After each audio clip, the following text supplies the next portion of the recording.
The rain fell in acidic sheets across the cramped alleyways of Epsilon 7, turning the already grimy streets into rivers of industrial runoff. Marcus Webb pulled his jacket tighter as he hurried through the lower district, his toolkit clanking against his hip with each hurried step. The mining colony wasn't the worst place he'd been stationed, but it certainly wasn't winning any awards for hospitality.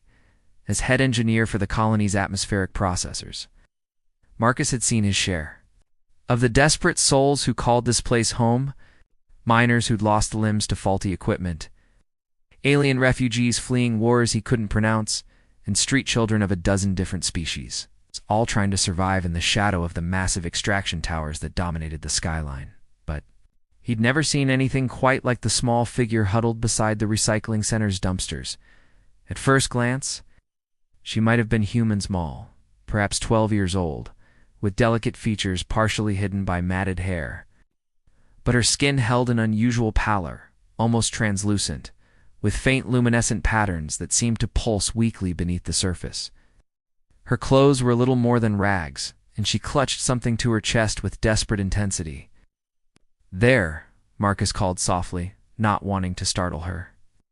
The girl's head snapped up, revealing large, dark eyes that seemed far too old for her apparent age. Those eyes held a wariness that made Marcus's heart ache, the look of someone who'd learned not to trust kindness. She tried to scramble backward, but her movements were sluggish, weakened by what was clearly malnutrition. The object she'd been protecting scattered from her hands a collection of metal scraps and discarded electronics, probably her only possessions. "It's okay," Marcus said, crouching down to appear less threatening. "I'm not going to hurt you. My name's Marcus. What's yours?" The girl remained silent, but her eyes darted to the sandwich in his hand, his dinner wrapped in wax paper. Stomach chose that moment to emit an audible growl that seemed impossibly loud in the narrow alley. Without hesitation, Marcus held out the sandwich. "Here, you need this more than I do." For a long moment, she just stared at the offered food, as if it might disappear. Then, with movements as quick and careful as a wild animal, she snatched it and retreated to her corner. She unwrapped it with shaking fingers and took a small, cautious bite. The relief that flooded her features was heartbreaking. "Thank you," she whispered, her voice carrying a musical quality that seemed almost otherworldly. I'm Zara." "To meet you, Zara." Marcus settled more comfortably against the opposite wall, giving her space while making it clear he wasn't leaving. "How long since you've had a real meal?" She shrugged, taking another careful bite. "Days, maybe longer." To remember. The casual way she said it made Marcus's chest tighten with anger, not at her, but at a system that could let a child survive on scraps, while cargo ships full of supplies passed overhead daily. He'd grown up in the outer colonies himself, knew what it meant to go hungry, but he'd at least had family. "Where are your parents, Zara?" Her luminescent patterns flickered more rapidly, and she looked away. "Gone, have been, for ... for a long time." Marcus nodded, not pushing for details. In places like Epsilon 7, family loss was disturbingly common. What struck him was how she carried herself. Despite her circumstances, there was a dignity there, a quiet strength that reminded him of something he couldn't quite place. "Listen," he said carefully, "I've got a small place in the engineering sector. Nothing fancy, but it's warm and dry. There's a couch you could use, and I could probably scrounge up some more food." Zara's eyes widened in surprise. You would let me stay? Even though She gestured vaguely at herself, at the strange patterns beneath her skin that marked her as clearly non-human. "Especially because of that," Marcus said firmly. "Nobody should have to live like this. Certainly not someone your age." For the first time since he'd found her, Zara smiled a small, tentative expression that transformed her entire face. "Humans here, they see my kind, and they... She trailed off, but Marcus could fill in the blanks. Epsilon 7 wasn't known for its tolerance.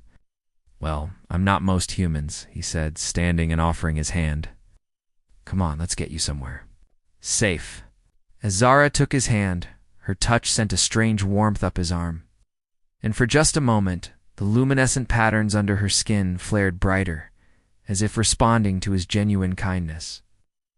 In that instant, Marcus had the distinct feeling that this chance encounter was going to change both their lives in ways he couldn't imagine. But first, she needed food, shelter, and safety. Everything else could wait. Dr. Evelyn Cross had seen many unusual cases during her 15 years as Epsilon 7's chief xenobiologist. But the young girl sitting nervously on her examination table was unlike anything in her extensive files. Marcus Webb stood protectively. Nearby, his engineer's coveralls, still stained with yesterday's work. Watching every move she made with the careful attention of someone who'd appointed himself the child's guardian. "It's all right, Zara," Evelyn said gently, adjusting her scanners. "Settings. This won't hurt. I'm just trying to understand your physiology better." The girl who Marcus had brought in after 3 days of coaxing nodded silently. Her luminescent patterns had grown brighter since she'd been eating regularly, creating an intricate map of silver and blue beneath her pale skin. Evelyn had never seen anything quite like it. "Remarkable," she murmured, studying the readings. "Your cellular structure is unlike any known species in the database. The bioluminescent network appears to be connected to your nervous system, but the complexity is—" She paused, cross-referencing something on her tablet. "Marcus, where exactly did you say you found her?" "Lower District, near the recycling center." "Why?"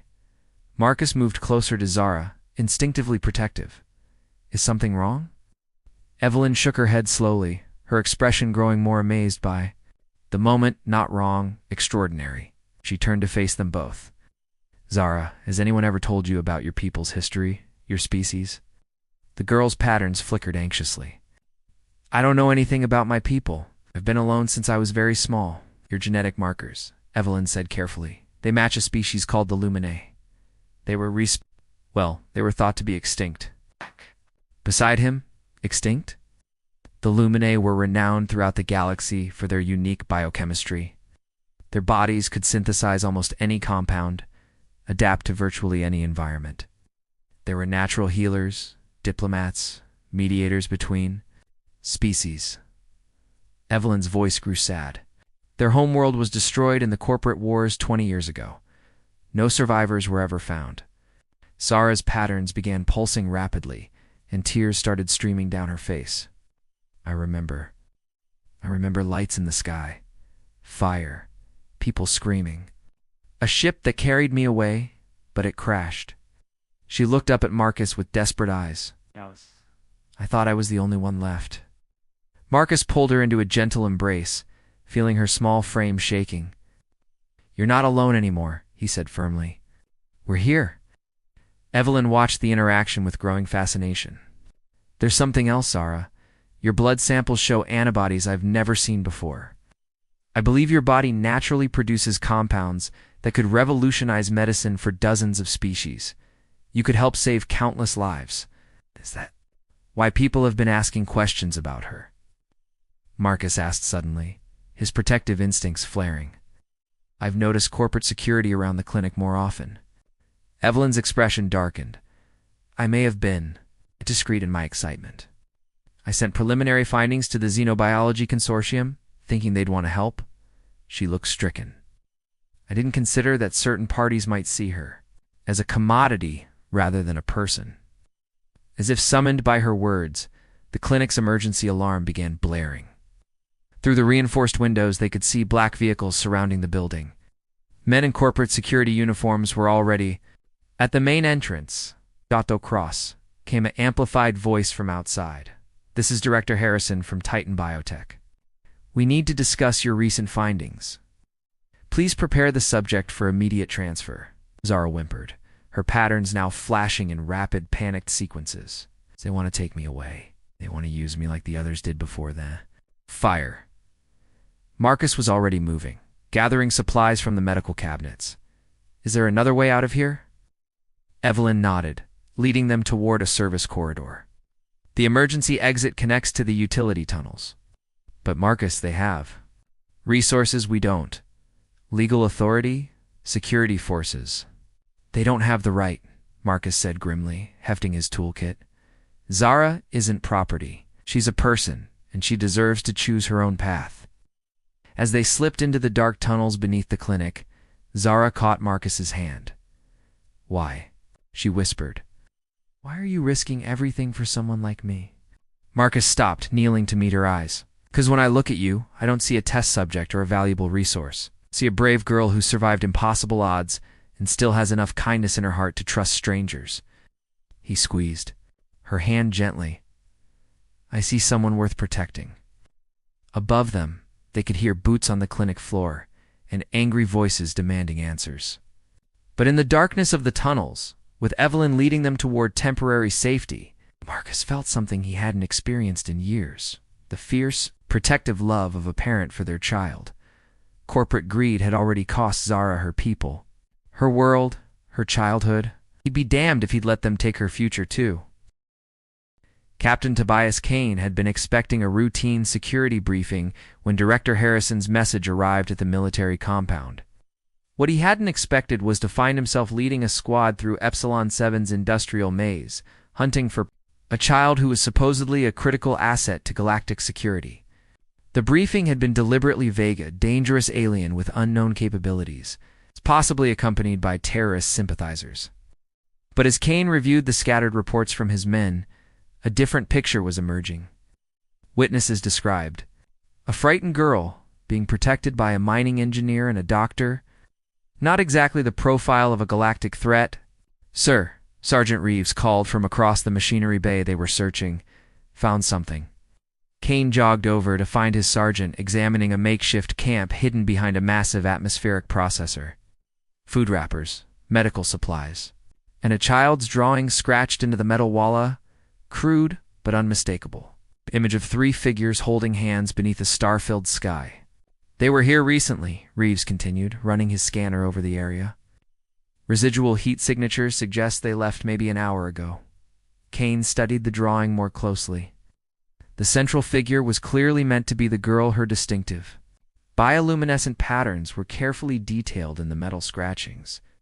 But what struck him was how the adult figures flanked her protectively, like parents shielding their child. "Captain Kane." Harrison's voice crackled through his comm unit. "Status report. Still tracking, sir. No contact yet." Kane hesitated, then added, "Director, I'm curious about the specifics of this threat. My men are prepared for anything, but the specifics are classified, Captain. Your orders are to recover the asset and neutralize any resistance." Titan. Biotech has full legal authority in this matter. The line went dead, leaving Kane staring at the child's artwork. In his 15 years of military service, he'd learned to trust his instincts. And right now, every instinct was screaming that something was wrong. "Movement in Section 7, came another voice over the comm. 3 targets moving toward the old refinery. Kane's team reached the abandoned refinery just as the targets emerged from a service tunnel. Dr. Cross appeared first, helping a small, pale figure, the girl from the briefings. Behind them came a man Kane recognized as Marcus Webb, the chief atmospheric engineer, carrying what looked like improvised medical equipment. "This is Captain Kane," he called out, his squad taking position but not yet raising weapons. "Stop where you are." The group froze. Kane got his first clear look at the girl and felt his certainty waver further. She was small, obviously malnourished. Despite recent care, and the fear in her large dark eyes was painfully genuine. Her skin showed the bioluminescent patterns mentioned in the briefing, but they flickered with obvious terror rather than aggression. "Please," Dr. Cross stepped forward, hands visible and empty. "Captain, this child needs protection, not detention. It's the last survivor of her species. My orders are clear, Doctor. Step away from the asset." Asset. Marcus Webb's voice was sharp with anger. "Her name is Zara, and she's a 12-year-old girl who's been through more trauma than any child should endure." Kane found himself studying the trio more carefully.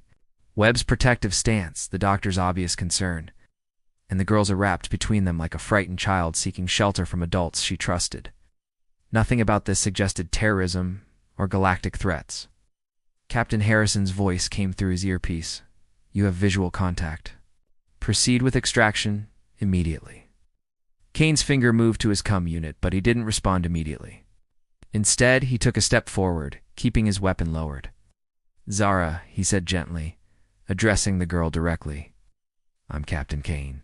Can you tell me why these people are helping you?" Zara looked up at Marcus, who nodded encouragingly. "They gave me food when I was hungry," she said in that strangely musical voice.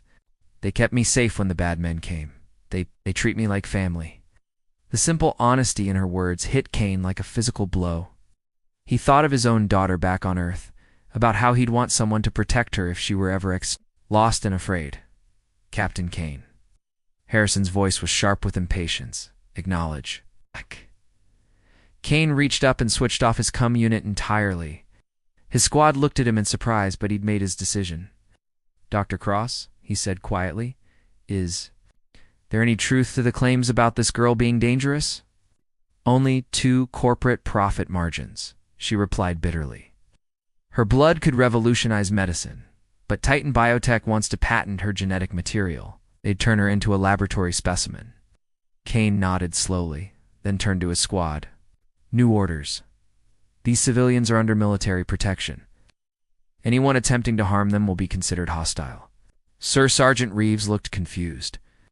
"What about Harrison's authority?" "Harrison's authority extends to corporate assets," Kane said firmly. "But this is a refugee child under the protection of the Colonial Defense Forces, different jurisdiction." Entirely. As if on cue, the sound of approaching vehicles filled the air. Corporate security forces, moving fast and armed for confrontation. Kane turned to Marcus. "Is there another way out of here?" "Service tunnels lead to the old mining shafts. From there we can reach the communications array." "Good. Get moving. My squad will buy you time." As they prepared to move, Zara approached Kane hesitantly. "Captain, why are you helping us?" Kane knelt to her level, seeing his own daughter's face reflected in her innocent eyes. "Because protecting people like you is what I swore to do. And because sometimes following orders isn't the same as doing what's right." As corporate security vehicles surrounded the refinery, Kane and his squad took defensive positions. 4. The first time in his career, he was about to disobey direct orders. But watching Zara disappear safely into the tunnels with her chosen family, he knew he'd made the right choice. Some things were worth more than a career. Helena Voss had built her reputation on 3 simple principles: never ask unnecessary questions, always deliver what you promise, and charge enough to make the risk worthwhile. So when the desperate-looking engineer approached her in the Stardust Cantina with a proposition involving a discreet passenger transport, she'd been prepared to quote her standard rates and move on. What she hadn't expected was to find herself staring at a child who was quite literally glowing with bioluminescent patterns while corporate security forces locked down every legitimate transport off Epsilon 7? "Let me understand this correctly," Helena said, leaning against the cargo hold. Wall of her ship, the Night's Edge. "You want me to smuggle the last member of an extinct species past a corporate blockade, with both Titan Biotech and half the Colonial Defense Forces looking for her?" Marcus nodded grimly. "That's about the size of it." Helena turned to study their small group. Dr. Cross sat with Zara, tending to stress-induced fluctuations in the girl's luminescent patterns. Captain Kane stood guard at the cargo bay entrance, his military bearings still evident despite having gone rogue to protect them. They all had the look of people who'd reached the end of their rope. "My usual fee for this kind of job would be 50,000 credits, Helena said finally. Marcus's face fell. "I don't have that kind of money. None of us do." Which is why, Helena continued with a slight smile, "I'm going to propose a different arrangement." She walked over to where Zara sat, kneeling to the girl's eye level. "Dr. Cross tells me your people were natural healers. Is that true?" Zara nodded hesitantly. "I think so. Sometimes when I touch someone who's hurt, I can... I can feel what's wrong. And sometimes I can help fix it." Helena rolled up her sleeve, revealing a nasty scar that ran from her wrist to her elbow, an old wound that had never healed properly. "Shrapnel from a pirate attack 3 years ago. Still gives me trouble in cold weather. Think you could take a look?" Dr. Cross started to object, but Zara was already reaching out, her small hands glowing softly as they hovered over Helena's arm. The patterns beneath her skin pulsed gently, and Helena felt a warm, tingling sensation spread through the old wound. When Zara pulled her hands away, the scar had faded to almost nothing, and the chronic ache Helena had lived with for years was completely gone. Remarkable, Helena breathed, flexing her arm experimentally. Absolutely remarkable. Now do you see why they want her? Marcus asked urgently. She's not just the last of her kind, she's a living miracle. And if Titan Biotech gets their hands on her, they'll turn her into a perpetual test subject, Helena finished grimly. She'd seen enough corporate exploitation in her years as a smuggler to know how this story would end if they didn't act quickly. Kane's voice came from the entrance. We've got movement outside. Corporate security teams are doing door-to-door searches of the docking bay. Helena was already moving, her hands flying over the ship's control panels. Everyone strap in. We're leaving now. But the blockade, Dr. Cross protested as she secured Zara in a crash seat. How do we get past their sensors? Helena's smile was predatory. By not being where they expect us to be. The Night's Edge lifted off with a subtle grace that belied its rugged appearance. Instead of heading for orbit, Helena guided the ship low through the industrial canyons between the massive mining towers. Using the electromagnetic interference from the processing plants to mask their heat signature. Clever, Kane observed, watching the navigation display. But they'll still pick us up once we clear the atmosphere. Will they? Helena's fingers danced across secondary controls, and the ship's exterior began shifting color, chameleon-like. Adaptive plating that made them nearly invisible against the star field. This old girl has a few tricks that aren't in any official registry. They broke atmosphere just as corporate patrol ships moved to intercept their projected course. The Night's Edge was already gone, sliding past the blockade like a ghost, while the patrols searched empty space. Where are we heading? Marcus asked, as they reached the safety of hyperspace. Sanctuary Station, Helena replied. Independent trading post in the Meridian sector. No corporate jurisdiction, no questions asked, and plenty of connections for people who need to disappear. Zara had been quiet during the escape, but now she looked up at Helena with curious eyes. Why are you helping us? You don't even know me. Helena was quiet for a moment, remembering another child and another time her younger brother. Lost to corporate greed when she'd been too young and powerless to protect him. Because some things are more important than credits, kid. And because what they want to do to you, that's not something I can walk away from. As the ship hummed through hyperspace, Dr. Cross began explaining to Zara about Sanctuary Station, about the possibilities for a new life beyond the reach of those who would exploit her gifts. Marcus sat nearby, his hand resting protectively. On the girl's shoulder, Kane monitored communications for any signs of pursuit, but Helena found herself thinking about the warmth she'd felt when Zara healed her arm, not just the physical healing, but something deeper. A sense of hope, of possibility, of a future where such gifts could be used to help rather than harm. She'd started this journey for the money. Now watching this makeshift family care for their extraordinary child, she realized she was fighting for something much more valuable. Sometimes the best cargo wasn't what you were paid to carry, it was what you chose to protect. Admiral Patricia Stone stood on the bridge of the Resolute, staring at the transmission that had just shattered her understanding of the past 20 years. The image of a young Lumine Gurley, healthy, and clearly being protected by a group of humans seemed impossible. According to every official record, the Lumine had been extinct since the destruction of their homeworld. Are we certain this transmission is authentic? She asked her intelligence officer. Commander Blake nodded grimly. Verified through 3. Independent sources, Admiral. The girl's genetic markers match archived Lumine samples. She's genuine. Stone's hands clenched behind her back. She'd been a junior officer during the corporate wars, signed to the fleet that was supposed to protect the Lumine homeworld from Draconed raiders. He'd arrived to Lator, so they'd been told. The planet was already a burning wasteland. No survivors detected. Ma'am, her communications officer called out. We're receiving a priority transmission from Sanctuary Station. Dr. Evelyn. Cross is requesting immediate asylum for the group under colonial protection protocols. On screen. Dr. Cross appeared, looking exhausted but determined. Behind her, Stone could see the others, the engineer who'd first protected the girl, The rogue captain who defied orders to keep her safe, and the smuggler who'd gotten them to safety. And there, partly hidden behind the engineer's protective stance, was the child herself. "Admiral Stone," Dr. Cross began, "I'm requesting formal sanctuary for Zara, the last surviving member of the Luminae species. She's been targeted by Titan. Biotech for exploitation, and we have reason to believe, Dr. Cross." Stone interrupted gently. "I need to speak with the girl directly." Marcus Webb, she recognized him from the security files, stepped protectively closer to Zara. "She's been through enough trauma, Admiral." "Whatever questions you have, please," Stone said, her voice softer than anyone on her bridge had ever heard it. "This is important." Zara stepped forward hesitantly, her bioluminescent patterns flickering with nervous energy.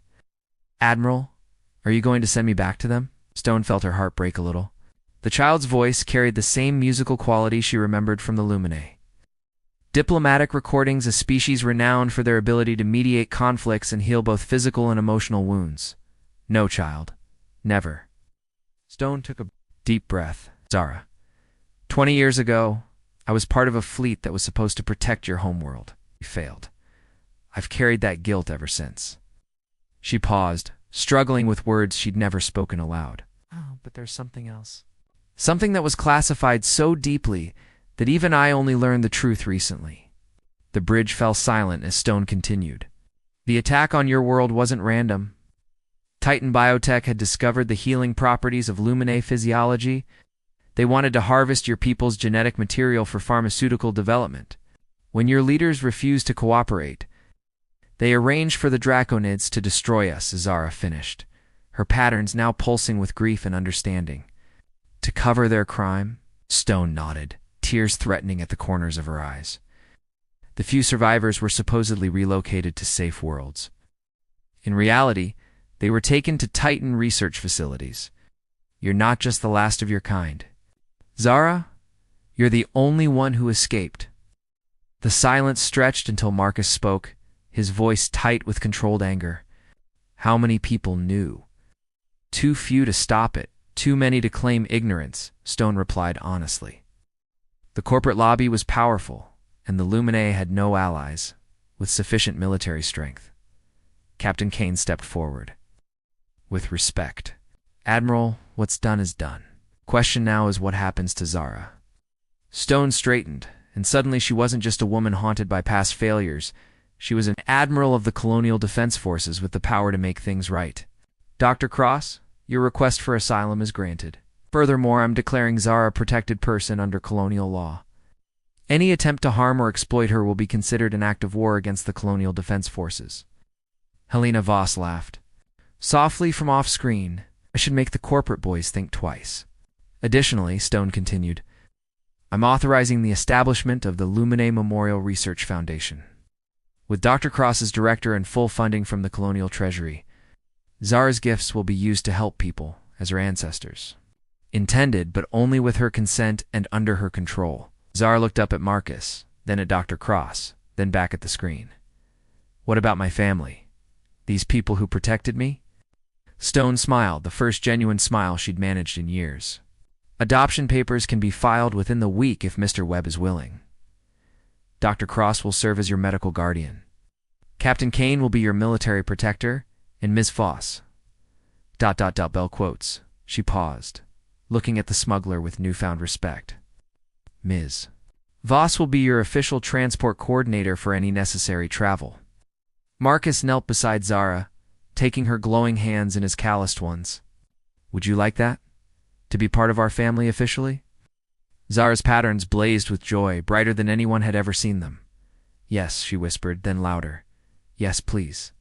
As the transmission ended and Stone ordered her fleet to Sanctuary Station, she felt a weight lift from her shoulders that she'd carried for 2 decades. The Luminae species might be gone. Their legacy would live on through this remarkable child and the humans who'd chosen to see her worth. Sometimes redemption came not through grand gestures, but through simple acts of protection and love. And sometimes, the light that seemed lost forever could be found again in the most unexpected places. In the bridge's dim lighting, Admiral Stone allowed herself to smile. Today, Finally, she'd done something worthy of the uniform she wore.